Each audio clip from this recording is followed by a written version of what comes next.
button.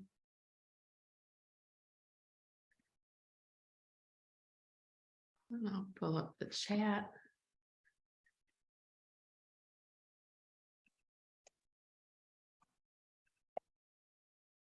Let's see. The chat. There you go. There's the chat.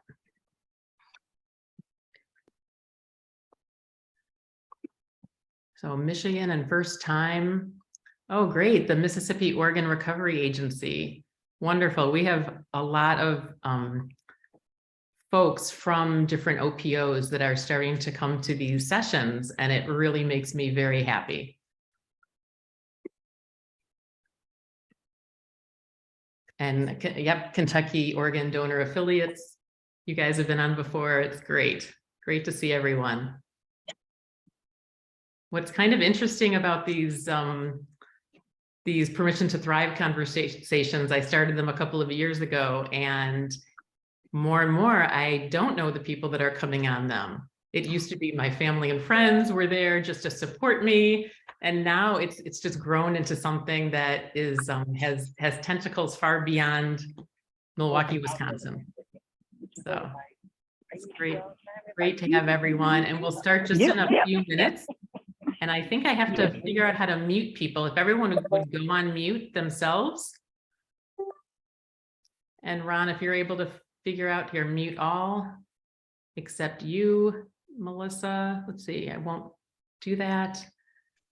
Okay, if everyone can mute themselves, that would be awesome. All right. Well, I want to welcome everyone right away because I don't want to waste anyone's time. We're going to be going from about noon to about 1:15 Central Time. And I have a feeling that the time is going to go by extremely quickly. As you can see, Melissa is our guest speaker, and she's pinned down there on the Zoom screen while we welcome people, and I can share some of the rules of the road for today's meeting and introduce myself.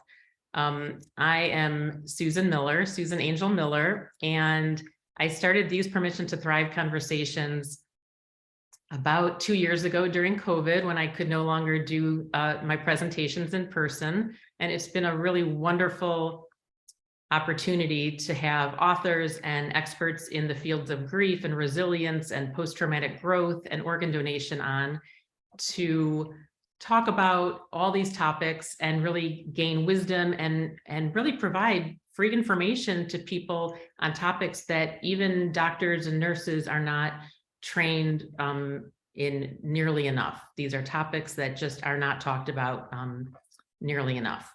So some of you do know me, and for those who don't, for some this will be a repetition, but for others, I want to make sure that you understand where I'm coming from. My journey started about 14 years ago in February when my oldest daughter, Laura, who was a freshman in high school, started having headaches in her first semester of high school.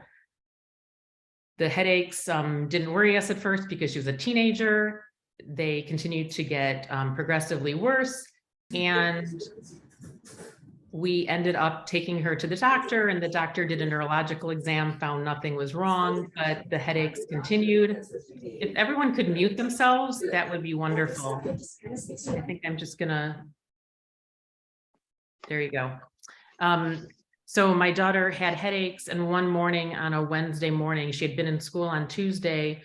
She woke up on Wednesday morning and threw up, had a seizure, and asked me why I had 4 eyes, all in a span of about 45 minutes. And basically rushed her to the Children's Hospital in Wisconsin, where the doctor told us that she had a mass at the back of her head, and that would be able to be removed in 2 days when the surgery room was available. Well, that unfortunately didn't happen because by the end of the evening, her headaches became very bad and she stopped breathing. And fast forward about 3 days when they did a final MRI and basically told us what we had feared, but didn't want to admit to ourselves, and no one would really tell us, that it was not recoverable, that she had had a massive brain bleed, and that she was legally brain dead. So this was very sudden. We found out that it was a rare cancerous brain tumor that just affected her very, very suddenly. And she had been in school on a Tuesday worrying about her Spanish homework. And now this was Saturday, 4 days later, and she was no longer with us. So we went from being a family of, my husband and I and three preteen and preteen daughters, all living a fairly normal life in the suburbs of Milwaukee, to having the unthinkable happening to us. And we went from a private family to a very public facing family, because this was a situation that affected the entire community. It was so sudden and so unthinkable. And we had to learn how to navigate a topic that we never expected to have to deal with, which was grief and how to parent two younger daughters and not sacrifice their lives and our lives for what we couldn't undo. So we learned a lot through the process, and through that, I've really gotten into the grief space, the resilience space. You wouldn't want to see my social media feed. That's all that comes on it. And there were a couple of bright lights or glimmers of light in our tragedy. And one of them was that Laura ended up being an organ donor, and her liver ended up saving the life of a woman out in New York, which is very unusual. All the stars had to align for that to happen. And so that we can talk about later on. I write about it in my book, which I wrote a memoir called Permission to Thrive, to kind of explain more in detail what happened, because it was really a miraculous story. So basically, I started these podcasts in order to educate people about grief, about these issues that we don't talk about enough, that our Western society just doesn't deal with very well. And I've met wonderful people like Melissa through social media, through different groups I belong to. And I really felt like she's done a deep dive into these areas of social support, of grief, of resilience, and what helps people who are grieving, who are recently diagnosed with illnesses. How do we make the social connections and help people? Because it's so. Let us somebody else getting on there. Crazy. I don't know. Hopefully, Melissa, you'll be able to let's see. You'll be able to talk after. Basically, I wanted to introduce you to Melissa. And the way our session is going to work today is we're going to I'll introduce Melissa. We'll have her talk for 10 or 15 minutes, then we'll have a conversation back and forth, and then we'll allow you guys to ask any questions you want in the chat, and we'll try to get to as many of them as possible. So here, let me read why I'm having Melissa on. I'm very excited, and I want to thank you, Melissa, for doing this. Melissa Lunardini is the head of bereavement for Help Techs. She has had more than 17 years of experience in program design and development in grief, loss, and trauma for healthcare, academia, youth-based NGOs, and grief and loss-based industries. She holds a fellowship in thanatology from the Association for Death Education and Counseling, and she strives to retain current with trends and research in the industry. She holds an MA in psychology from Chapman University and an MBA and BA from California State University in San Bernardino. She believes in radical approaches to bereavement care and that technology and human-centered work can coexist. So Melissa, thank you for being here. And I wanted just to let you talk about your experiences, why you even got into this field in the first place. It's not something that you would necessarily think people would want to go into, but maybe just let us know a little bit about your background and what you want to tell people. Sure. I'm taking a peek at who's here, and I do have to quickly acknowledge that I don't know if you know this, Susan, but you have somebody in here that's just got so much wisdom in this space. And so if you haven't already connected, she probably doesn't even know that I'm going to recognize her right now, which is her name is Patty Anwalt. And so if you two should probably come together and chat a bit here. And because I think together, both of you can possibly, talk about a ton of things in this space. But anyway, I just wanted to recognize, because her name is pretty legendary in our space. And so I thought I'd just give a shout out to her. She has no idea who I am, but I know who she is. So that's pretty interesting to see her here. So thank you so much for having me. I entered into this space. I was actually a teacher at one point in time, working with under-resourced and underserved students, and was in college continuing my career, and I took a death and dying course, and a woman came in, her name is Pamela Cabet, and she became my mentor in the future. And she talked about bereavement, and she talked about just how there wasn't support and people were just not really literate when it came to knowing how to recognize grief and also support it then.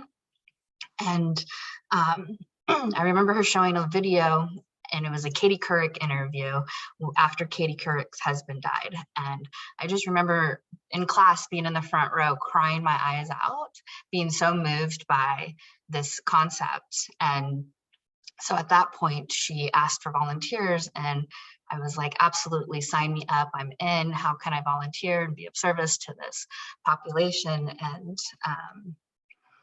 And then for several years, I drove over an hour just to facilitate grief groups for people of all ages. And then shortly after that, I switched careers and started my journey providing hospice bereavement care, and then really focusing a lot of my efforts over the next 15 years supporting children, teens, and their families, and then but really helping people across the whole lifespan when it came to grief support groups. So facilitated a bunch of like widow loss group, parental loss groups, sibling loss groups, spousal loss groups, child loss groups, really just serving any way that I can. And it's been such a very rewarding experience, and I've learned a ton from grievers. There's this very symbiotic relationship that can happen where, people always say academia is one piece of education, but really sitting with grieving people is where you learn the most. And so sort of what I hope to talk about today is just the things that we've learned that are really helpful when it comes to supporting grieving people across all ages throughout the last 17 and 20 years I've been doing this. So maybe tell us, Melissa, what you do in your day job, or your multiple things that you do in your day jobs, and how that informs what you think about at 2 a.m. Sure. Yeah. So I used to, for a really long time, run grief centers for children, teens, and their families, in addition to hospice bereavement care. But now what I've done since the pandemic happened, work for a company called Help Text, and they provide ongoing expert mental health and grief support delivered via text message. And now you might be thinking, how could a text message really be an avenue of care to support me in my grief? But what we have found is that it can be very instrumental in helping people and companioning people throughout their grief journey, in addition to the other types of support that you might seek out. And so during my day job, I basically make sure that the texts that people receive are created with a lot of love and care and empathy and compassion, that they're rooted in evidence-based practices and research, and are really based off of what we've heard, based off of lived experience throughout a lot of people's time. So we've taken experts. You think of like, who are the gurus? Who would you love to put in front of your family and give them the best possible care? And we take their wisdom and put it in a text and make sure that it's available for everyone. So I love the program because it cuts through every type of barrier that could prevent somebody from accessing quality care. And we know the pandemic has actually showed us quite significantly that there is a ton of barriers that make accessing care kind of like a big hurdle for people who are already very emotionally and physically, spiritually depleted after a death. I think that that's really important, and it brings up the other, I mentioned organ donation as being one of the bright lights in our tragic story of losing Laura. And the other bright light was our friends and our community that was very supportive of us and really did a lot of things right. And I had one friend who really stepped up, actually many friends, but one friend in particular who stepped up in really an amazing way. And she would text me she's a night owl, and she would text me at 2 a.m. or Facebook message me or email me. And she would say, hi, how was your day? Would you like to walk at 10 o'clock tomorrow or 2 o'clock? Would you want to have lunch on Tuesday or Thursday? And she did it in such a way that it made me feel like all I had to do was just choose one of those days. I didn't have to say yes or no. And she somehow got that what I really needed is someone who knew our story, knew the pain that I was going through, and was really witnessing it alongside of me. And she got, and a lot of my friends fortunately got the same, had the same skill of just being with me and listening to me talk and talk and talk.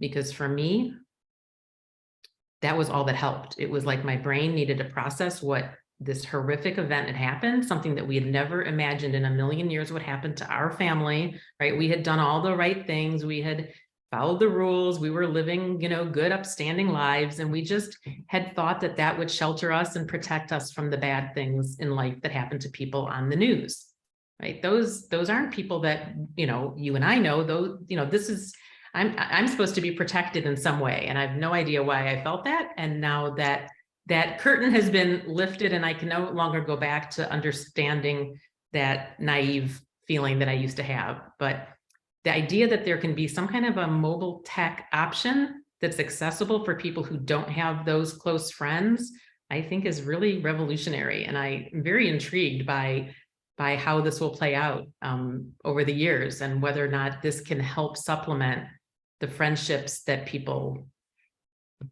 do or don't have. You mentioned such a critical part of the concept around help text, which is we definitely text the griever, but we allow them to invite 2 of their friends or family members to also receive text for us. So we actually educate them or give them gentle guidance or ideas on ways that they can show up and support their friend. So for example, if we know the griever had a child die and we know their birthday, we might text your supporter and just be like, hey, on Saturday, it's going to be Susan's daughter's birthday. Consider reaching out and sharing a memory about her daughter with her. And that gentle nudge will allow that friend to show up for you in a very meaningful and intentional way. And we've done the work for them in terms of reminding them. And so it becomes a really great part of the program all around building grief literacy. And what we mean by grief literacy is really just helping people understand not only how to recognize grief, but then how to also acknowledge it for others. And so that education and just really equipping people with the skills and permission. And what one gentleman said about our service is that the nudges give me courage and basically allowed me to be brave enough to reach out to my friends in a very loving way. Just having that little gentle push saying, it's okay, you're not going to further wound them. You can say their loved one's name. You can share memories. You're not going to make them more sad. If anything, it's going to, build a very strong connection between the 2 of you. And so that's a really great element of the technology that we do, is we literally bring people together. so that they can companion each other along the journey, because it is a tough journey. I think you're like nailing it on the head. What so many people are so worried about saying the wrong thing that they often will distance themselves and not do anything. And we definitely felt that, like when in those first couple of weeks, and we had 300, about 1,000 people at Laura's funeral, because our daughters were in three different schools at the time, and we had all these connections in the community. And so it was a very public event. And afterwards, I would go to my mailbox for the next 3, 4, 5 weeks and just be getting cards in the mail, condolence cards.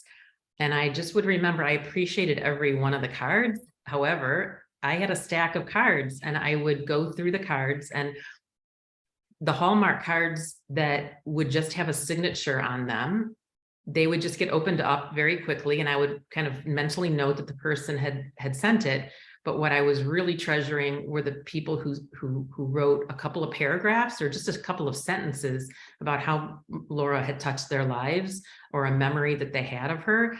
Because the sad truth is that we weren't going to make any more memories with her, so that capturing those memories right away and hearing things that maybe I didn't know as a parent, maybe a friendship she had with an adult in the community, those were precious to me. And I think that that's something that I often will tell, friends of mine who have lost children, or who have maybe lost a parent, like write down those memories yourself of the people that you just lost, because you don't want those memories to go away. But for other people, it's just so important to not just say, I'm so sorry for your loss.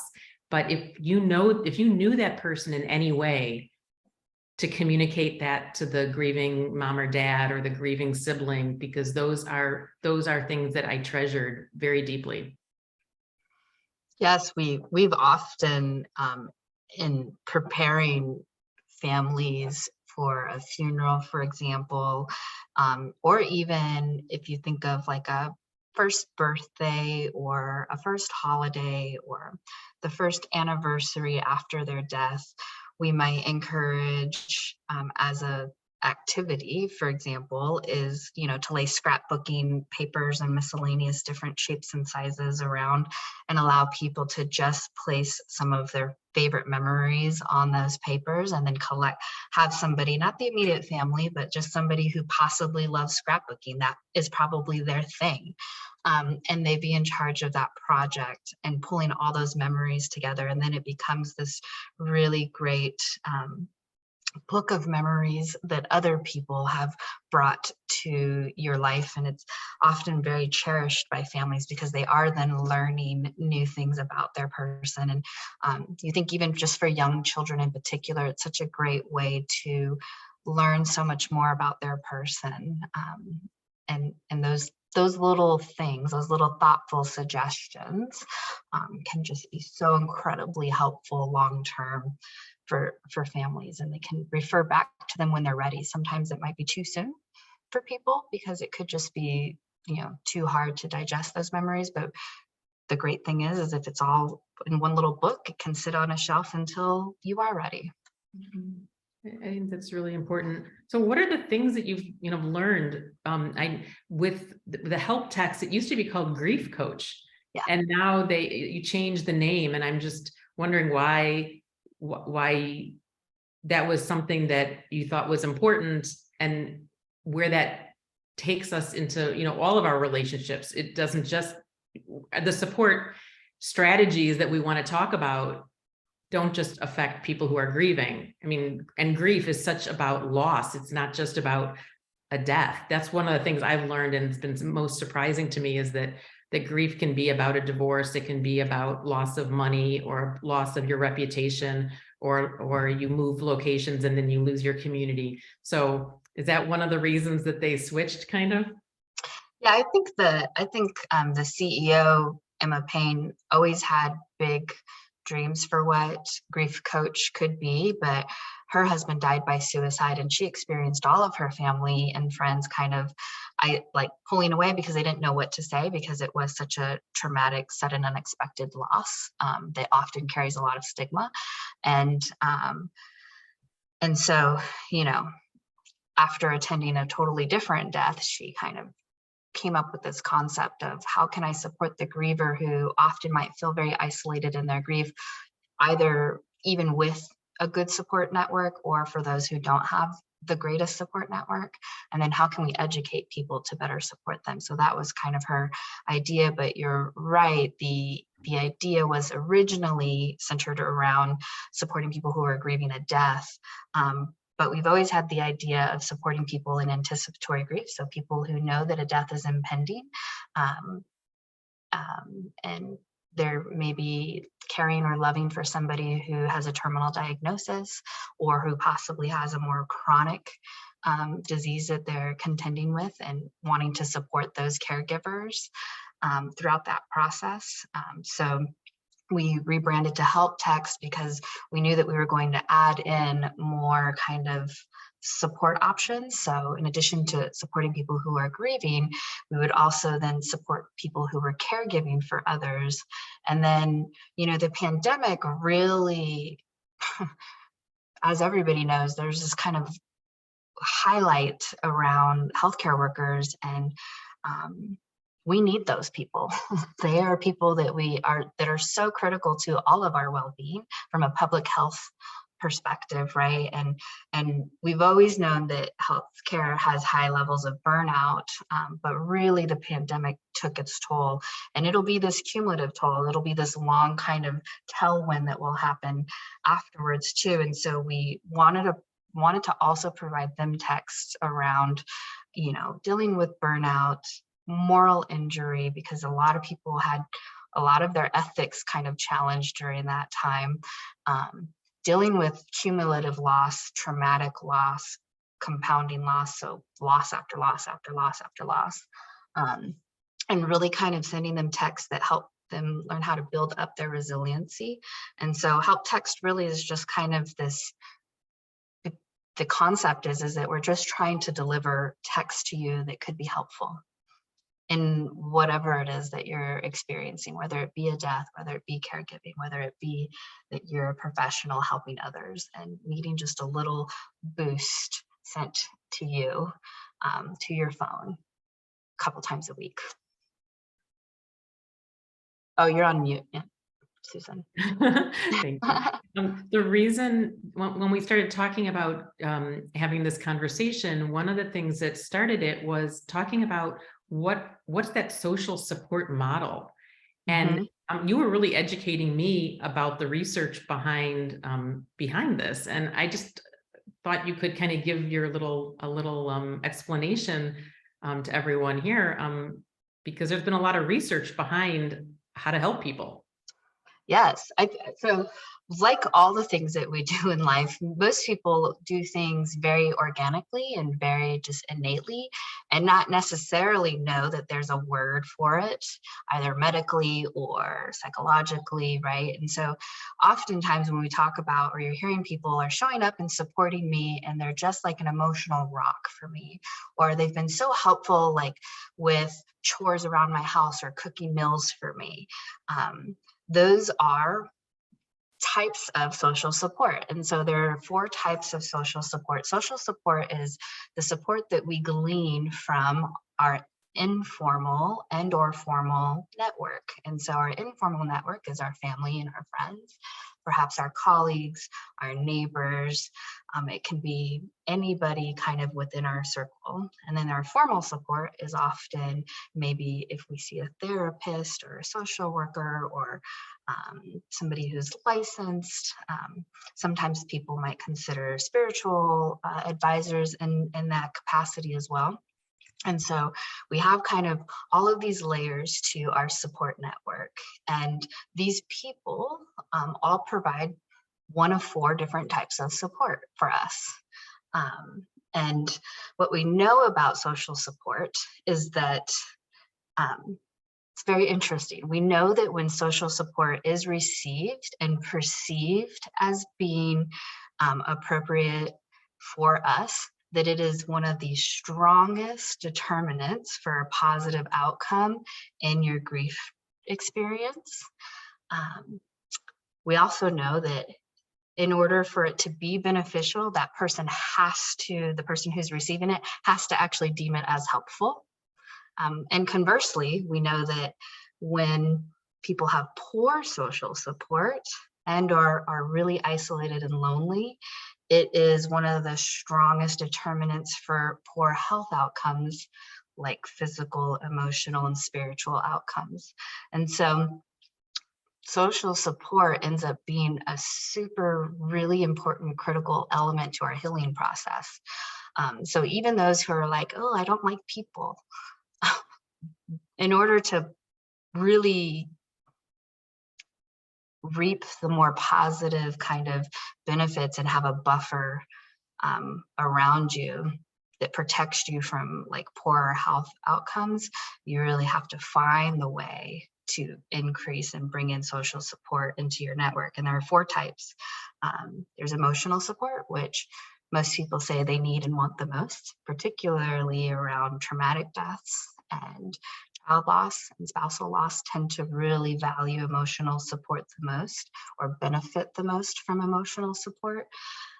But I wouldn't generalize that. I would just equally say across the board, emotional support is really helpful. And what we mean by that is just expressions of love, empathy, compassion, trust, listening, are all forms of emotional support. And then there's what they call instrumental support. So that's that practical and tangible aid and help that we offer people. That could be things like dropping off dinner, picking up kids, helping with care tasks or tasks around the house like laundry or dishes. It can be, offering up a gift card to help purchase food items, for example, or help paying for a piece of a funeral, for example. And then there's informational. So people who want to offer up advice or suggestions or information. This could be things like offering a book or an article, or perhaps there is a private group on Facebook or a social media person to follow that you think could be really helpful in your grief process. So offering up that kind of information is a type of support. And then lastly, there's a type of support called appraisal support. And this is really when somebody offers up support in a way that allows the person to do some form of self-evaluation, meaning that it reminds them of their own strengths and their own qualities and ability to cope with what they're going through, whatever challenge or grief that they're experiencing. And so a good example of that might be if somebody is really struggling with, I don't know that I'm going to survive this. This feels unsurvivable for me right now at the moment. Appraisal support might be like, as your friend for 20 years, I've seen you, go through a lot of hard things. And this is another hard thing. It might be the hardest thing, but I know that you have everything inside of you and you have a lot of people around you to help you get through this very hard thing. So it's really just reminding the person that they have the tools and that they have kind of that inner strength to get through even the hardest of things. And those 4 elements, emotional, instrumental, that tangible help, informational, and appraisal help, we all do it just naturally, which is so great. And they all have a place in a griever's kind of support. That was an excellent, like back of the napkin kind of way to explain. I'm sure a lot of research behind it, right? I'm sure that there's many, many research scholarly articles written about these, Yes. but I had never really heard it broken down that way until we started talking. And I think it's interesting you're talking about these are ways that we support each other without even knowing the terms, as you said. And then the other aspect that that I learned is that the griever, even though they should not have to do this, but they have to kind of understand what they need themselves and how they can best navigate this horrific landscape that they don't want to be part of. And so it's a really interesting dichotomy, right? That you have to have the support and you have to educate the supporters. But as a griever, I had to feel like I was the one having to know what I needed and actually educate people of what I needed, which is really challenging, especially when you think that you should be wearing black the rest of your life. You can't imagine a life without your oldest daughter. It's not the reality you expected or prepared for. And yet I think one of the things that helped me get through it is that I had a self-awareness of, wow, this is a really big thing in my life and I can't just ignore it. I had to go through it. I couldn't put it under the rug. I mean, this was my oldest daughter that we had just lost. I had to somehow figure out, how could I tell my friends what I needed? And one of the things that I would do is I was just really blunt with people. And Saturdays were often the hardest day for me. I have no idea why. I mean, she was declared brain dead on a Saturday. It was when my two other daughters and my husband were at home together. So it was a little bit out of the routine. They were just incredibly hard days. Saturdays were for me for the first probably 6 or 9 months. And so what I would do is, you get this I would get this bubbling sensation in my throat.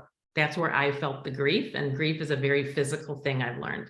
And so the grief would just start, this ickiness would build in my throat and I didn't know what to do with it. And so I would pick up the phone and call a friend on a Saturday, and within seconds they could hear that weirdness in my voice and they would say, well, do you want to go for coffee or do you want to take a walk? Or we would just start talking, and immediately that feeling would dissipate because I had someone else talking to me and it grounded me. And other times I knew that I needed to get out of the house and I knew I needed to take a walk.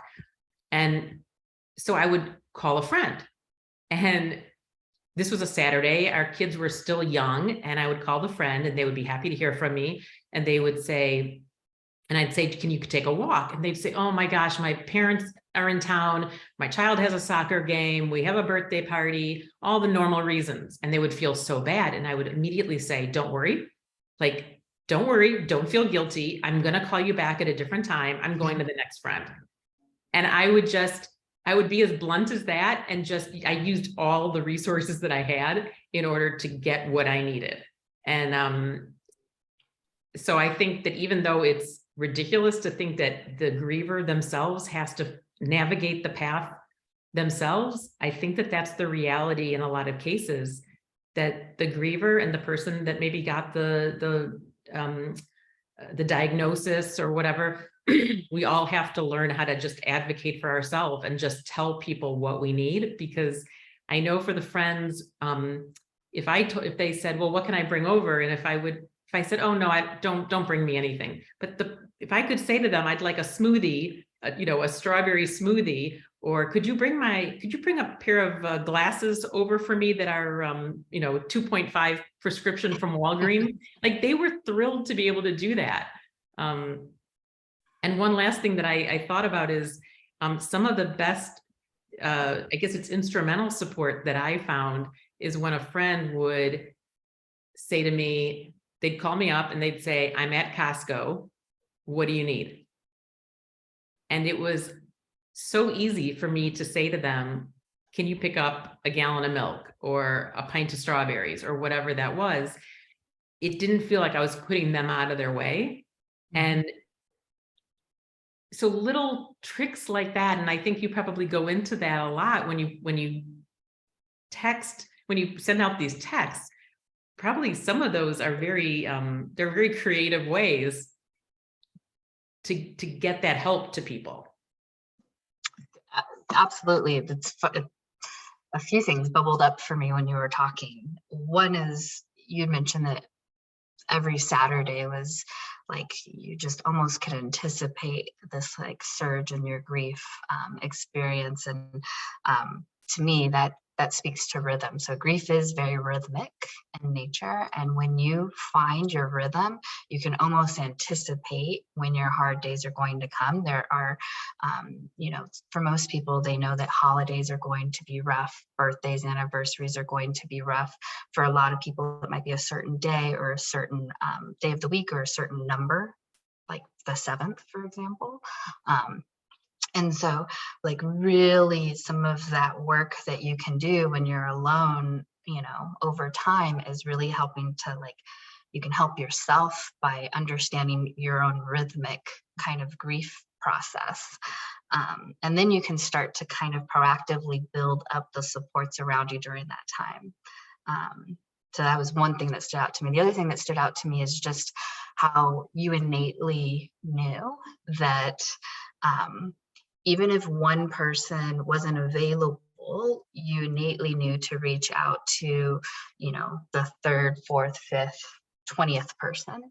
And this is one thing that I teach to a lot of children and teens and young adults, is that it's so important not to lean just on one person as your grief support person, that there's value in having all of your friends. So sometimes friendships and families can go into conflict, right? When we want them to show up for us in a certain way and they're not able to, they don't have the capacity, perhaps they don't feel like they have the skill or know-how. Perhaps the loss has even just brought up some of their own grief history, and they don't feel like they're in a position to hold your pain while working through theirs, right? There's a variety of reasons why. I mean, people could also just check out because they're a-holes, but that's more on the rare side, I would say. And so, recognizing that even if a person is not able to show up for you emotionally in your grief, perhaps that person is a really good distraction in your life when you need a break or a respite from grief. So perhaps maybe you need a good laugh. You haven't laughed in a week, and you really need a bright kind of light in your week. And so you go to the person who doesn't do grief well, but maybe they do laughing and joking well, or maybe you just need to get out of the house. And so you lean on that person who's always out in nature, and perhaps you're not the hiker of the group, but you just say, hey, I would love to go for a walk with you, And so really recognizing that not everybody has to show up for you in the way that you want them to. There's really a place for everyone in your grief journey, and you'll need them all in a different way for a really long time, right? Because we know that grief is just really this ongoing experience in our life. We don't ever kind of get over it. We kind of grow a life around grief, if you will, right? So it made me think of that. And the last thing I'll just say is that you touched upon how there's a lot of pressure for the griever to know what it is that they need in terms of support. And oftentimes I think we hear a lot that grievers will say, I just don't know what I need. I really don't know what I need. Therefore, I can't really tell you what I need. I just need you to kind of guess. So what I always encourage supporters to do is to practice what we call attuning. Attuning is really just leaning in and observing and listening and trying to be like one with the person that you're trying to support. And if you really listen and you listen for key words, you'll be able to pick up on a need. So for example, if somebody keeps saying something like, I'm feeling so lonely, then to me, loneliness, they might benefit from emotional support, feeling connected, feeling heard, feeling loved, feeling nurtured and cared for. If somebody is saying, I'm feeling very overwhelmed with all the tasks that I have to complete, then to me, they might benefit from instrumental support. They might benefit from somebody going like, let's look at all your tasks and let me figure out how I can take some of these tasks off your plate. If somebody says things like, I'm really struggling to find the support that I need, then you might hear that and be like, let me go and do some work for you. Let me go and find all the support groups in your area. Let me find a few resources that I can pull together for you. And then if somebody's saying, I just don't know who I am now that my person is gone, I don't know that I deserve to kind of walk this earth without them, then that tells me that there's some appraisal that needs to happen. This person needs to be reminded of their worthiness and needs to be like reminded that they're of value and that their identity can be robust, even if it feels like a piece of them is missing. And so when you listen, really listening to what people are saying when you're doing your check-ins, they'll give you clues on what type of support they need. And your only job is to just listen for those key words, and then you offer the support in that area. I love how you just said that really beautifully, because people are so afraid of this topic. They're afraid, even the most emotionally intelligent, highly educated people that I speak with, who really probably do everything right when it comes to supporting their friends in grief, they're scared to death, no pun intended, to approach people whose parent is in the process of dying, or who've just experienced some other type of traumatic loss. And it comes down to just showing up for the people and not ignoring them. And I think that if you can do that, you've like done 80% of what you should be doing. And then listening and not judging the person. I think that is the other kind of filter that could be used, right? You want to listen, you want to let them vent, tell you whatever they're feeling without judgment back about, oh, this is taking you so long to get over this. It's already been a year. Or why don't you get out and come to this party? You know, it would be a lot of fun. If, you know, you have to really take the cues from the person. And I like how you said that. And I think the other piece about the support is we often want to ignore the person because we want to fix the problem. And, you know, people wanted to be able to bring Laura back, but I knew they couldn't bring her back. I would have brought her back if I could bring her back. And so it's our desire to fix the problem and us knowing that we can't fix the problem that then distances ourselves from the people that we want to help the most. And it's like, we had just lost our daughter. We sure didn't want to lose our friends at the same time. And thankfully that didn't happen, because we had to live. We were 43 at the time that she passed away, and we had a 9-year-old and a 12-year-old at the time. And we just didn't want to sacrifice the rest of our lives to something that we couldn't undo. Like, even though we couldn't imagine living the next 4 or 5 decades without her, we also couldn't imagine the consequences of our lives snowballing downhill.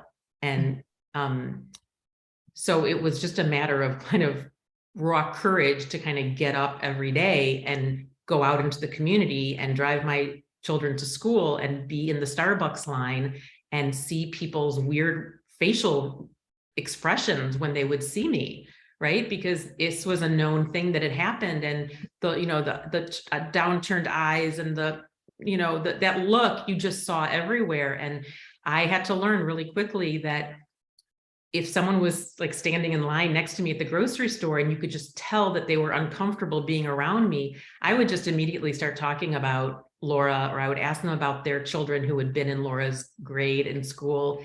And it's just, I needed to talk about Laura. I was still proud of her. I was still her mom. And I guided the conversation. I modeled what I wanted. And I wanted to talk about Laura, how she liked the jeans from the cool store down the street, or how she had a memory with this friend. And it all of a sudden you could see the person's face relax, and they could then talk about my daughter because I had brought her name up. So I have learned quite a lot in the last 14 years about that. And I have to say, even though it does get better with time, you know, it's been 14 years, and she passed away on February 21st, which was just about a week ago. And it was still a challenging month, I have to say. And it makes you feel like you're going a little crazy, because you can't imagine that 14 years post something, or even 28 years post something, or 50 years post something, you can still have these icky feelings that come up out of nowhere. and you blame it. Sometimes I blame myself. Oh, I'm just being lazy today because I took a nap, or, oh, I'm just being not so nice to my husband because I'm just in a bad mood. You don't realize that these are, your body keeps the score on some of this grief and some of this trauma. And it really, I've had to learn to give grace to myself, or I need to give more grace to myself, I think, because each year I actually emailed a friend and I said, you know, I'm having a hard week. And she said, Susan, don't you understand, for the last 13 or 14 years, this has been your pattern. Like, you know, lean into it. It just is what it is. But I'd love to be able to, one of the things that we haven't talked about is some of the specific comments that we all have received when we've lost somebody, and some of the things that we've heard that have been really lovely and helpful, and then other of the sentences and phrases that we don't like as much. And I would just love it if people would want to put those types of comments in the chat, of what you've heard that maybe is good, or maybe things that you don't feel are as helpful. That would be kind of an interesting way to start with the chat room interaction. And, you know, the interesting thing I will say here is that what is helpful or hurtful for one person may not be helpful or hurtful for another person, right? Because grief is so multidimensional and individualized, and it draws from a variety of things like culture, you know, if your personality, for example, if you tend to be more optimistic versus pessimistic, if you're, you know, you have a history of trauma, if you have, you know, a good support network. So like there's a lot of factors that kind of drive what people perceive as helpful or unhelpful. And so I'm sure even in these comments here, we'll see some things that somebody might be like, oh, well, that wouldn't have bothered me so much. Like a good example that is often a polarizing phrase, I would say, is when people say, I'm so sorry for your loss. For some people find that super helpful and they understand the intentionality behind it. For others, they might feel like that's not necessarily the most helpful phrase to hear, because they feel like, you know, there's nothing that you did in order to cause this, and therefore there's nothing for you to be sorry about, type of thing. But really that is sort of, you know, people's literal brain taking a literal idea around I'm sorry, right? And so, you know, it'll be interesting to see what people say, but looks like some people actually have gone like to very clear unhelpful things. Yeah, well, and one of the sentences that I've just had a recent conversation actually with someone who's on this call today, is we were talking about when people say, well, Laura's in a better place. And I've actually had some very interesting conversations back and forth, because for some people, their faith, excuse me, they truly believe that that's the case, and they find that very helpful.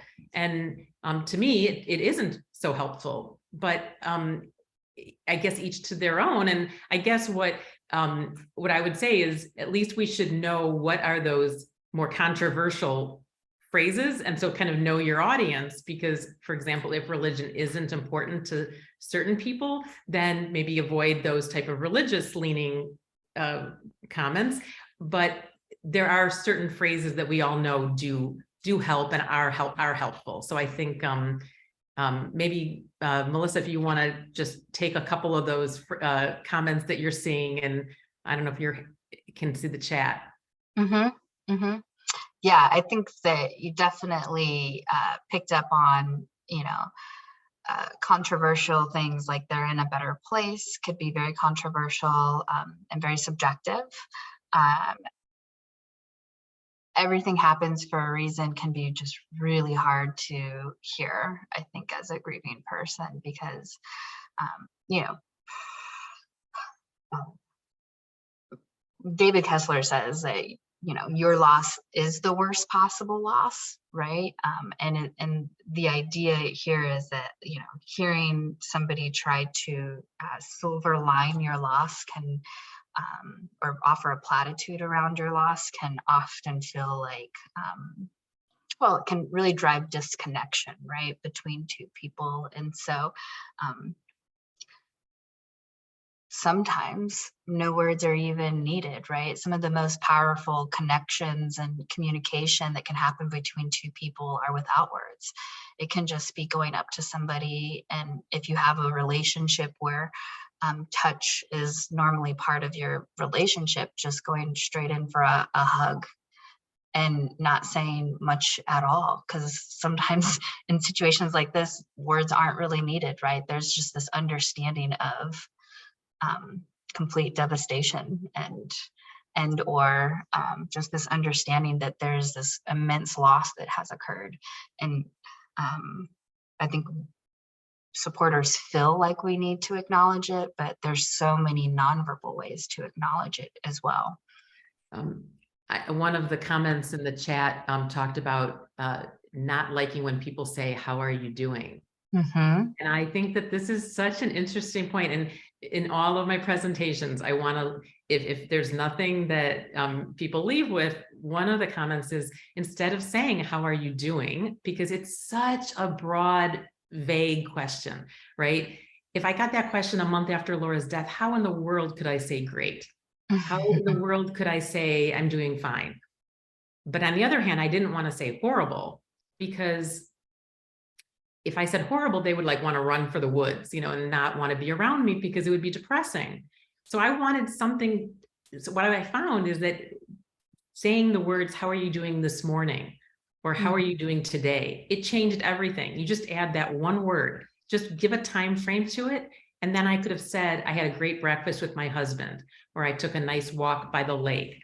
Anything that would just start an actual conversation. Or I could say, "Oh, yesterday I was pretty depressed, so I took a long nap in the afternoon," right? Then it takes it away from this having to summarize all of my grief feelings, which are an enormous amount of feelings that are encompassed in that one word, grief. And I could have a meaningful conversation that moved far beyond just a fine. Yeah. We've also suggested, like, how are you managing in this moment, or up until like this moment type of thing. But I think where you are so on point is putting a time frame around your ask, because any grieving person can say, like, they feel very often unsafe in their body, right? Because their body just goes through so many different thoughts and emotions and feelings and within a 1 minute span, but then, within an hour or two, like how you feel in the morning can be so dramatically different than late afternoon, right? And so just that time frame is just so critical in helping somebody really pinpoint where they're at for you. And then I love, go ahead. No. I was just going to say, if this could be a great time, since we're getting close to, we have about 15 minutes left. If anyone wants to have any other questions to be put into the chat, we can kind of go off of those. And one of the questions, and this is from a friend who had, whose children were good friends with my children in school. She asked, "Are there things that you did like hearing or felt that supported you?" And I think the listening and letting me talk was huge. Even if they had heard the same story a million times, the fact that they would listen to me and just let me vent was really, really helpful. Some other things that people would do is they would just like say, "I'm going to come over and, I'm going to take Rachel, who was my 9-year-old at the time, to Chuck E. Cheese. We're just going to do this thing."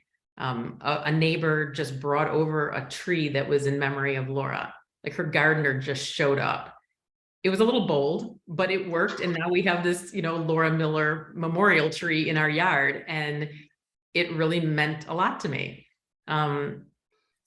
So a lot of the things we've been talking about, just kind of proactive ways of reaching out. And in today's world, I mean, there are so many things that are so non-intrusive these days when you're reaching out about grief, right? You can Facebook message, you can text, you can email.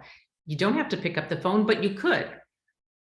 These are all things that in your text and your emails, you can say, "I just want to show that I'm thinking about you, I care." No need to respond, right? You're not putting any expectation of any kind of reaction from the person. And when I would look at those texts or those emails in the middle of the night, it gave me this huge serotonin burst because, yeah, it was amazing. And it's funny. I wanted to say this at the beginning of the session, but there's some noise in the background because I am at my good friend's house because my internet stopped working about 10 or 15 minutes before this session started. And I was able to call my friend and say, can I just come over and use your internet? So that kind of a thing has continued, fortunately, by Joan. You know, just able to rely on people, even 14 years after Laura's death happened. I treasure those relationships where you can just go into someone's house and feel comfortable and they give of themselves. Let's see if there's... Susan, if I can, you mentioned a lot that like being able to talk about what you're experiencing was like so incredibly helpful for you in early on, and I'm guessing even still now. But what it made me think of is this concept called adaptive grief styles. And one of the ways that supporters can actually really show up in a very meaningful and intentional way is if they understand the griever's natural coping style. So when you talk, you're what we would call an intuitive griever, which means that you really reap benefit from connection and talking and being able to process your experience, what you're going through, talk about your daughter with others and community and connection. And that really works for you. That makes you feel supported in your grief as a way of coping with your daughter's loss. But there are people, and possibly even people on this call, who talking to others may not work well for them. Perhaps maybe they're less likely to talk, but more likely to do things. So maybe they're what we call instrumental grievers, which I know is a little bit of overlap in terms of instrumental support. We like to use a lot of the same language in psychology, but instrumental grievers tend to be what we call like doers and more cognitive processing. So they kind of go internal with their thinking, are less likely to need to actually talk about their grief with others. They do a lot of kind of personal processing on their own, or they might be more physical in their grief response. So really needing to kind of get out and move their body and or build or break things or create things as a way of connecting to their grief. Then there's blended grievers, people who need a little bit of both in order to cope with the loss. And then there's dissonant grievers, which are people who really take on the coping style that they think their social network wants them to have, even though it may not be true for them. So maybe people are saying, you really need to talk about your grief in order to, get through this. If that might not be authentic for them, they may still put that on as a coping in order to kind of feel belongingness with their people, because that's what their people are telling them that they need to do, even if it doesn't feel authentic to them. And so one of the things that I always try to do when I'm supporting anybody is really kind of understand what coping style works better for you, because then I know what lane I can go in and offer support, right? I won't be asking somebody who doesn't like to talk about their grief to sit there and talk about their grief with me. Instead, I might say, let's go for a walk, or let's go play a pickup game of cards or something like that. And I might connect with them that way, or let's go do painting with some wine. And so really recognizing where they fall in their preferred coping style is really helpful too. That's very helpful, Melissa, because as I coped with grief, I didn't know how other people wanted to cope with grief. This was just my reality. And so this is, it can only come from a place of telling people how I coped over the last 14 years. And people have obviously very different relationships, and some people maybe had just moved to a new community. And if we had just moved to a new community and Laura had died, it would have been a completely different game. And it would have been much, much harder. Or if I was going through a divorce at the same time and had other stressors in my life. I mean, like it took me a while to understand that each situation in grief is so different. And it wasn't like I chose my situation, right? We didn't get to say goodbye to Laura, and people would say, oh, you didn't get to say goodbye to Laura. Well, I didn't have a choice. And maybe I couldn't imagine having had 3 weeks to say goodbye to Laura. Like, who wants to do that and have to tell a 14-year-old daughter their mortality? So, but even if we had had those 3 weeks to say goodbye to her, that would have been our reality and we would have had to deal with it. So it's just, I've learned that grief is a very unique thing. But I want to kind of conclude on a little bit of an optimistic note. And the reason why I decided to write my memoir, and the theme that kind of ran through it as I was writing it, is I learned that there's a term called post-traumatic growth. And I learned this about maybe 5 or 6 years after Laura had passed away. And as we talked about, there are words that describe our emotions and our reality that we just didn't know existed. And post-traumatic growth was one of those that my sister-in-law just asked me randomly. She had worked with veterans, and so she was in this positive psychology research space. And she just said, have you ever heard of post-traumatic growth? And I went, huh? And I didn't know what it meant, but I know what post-traumatic stress disorder is. So I imagined that it was kind of the opposite.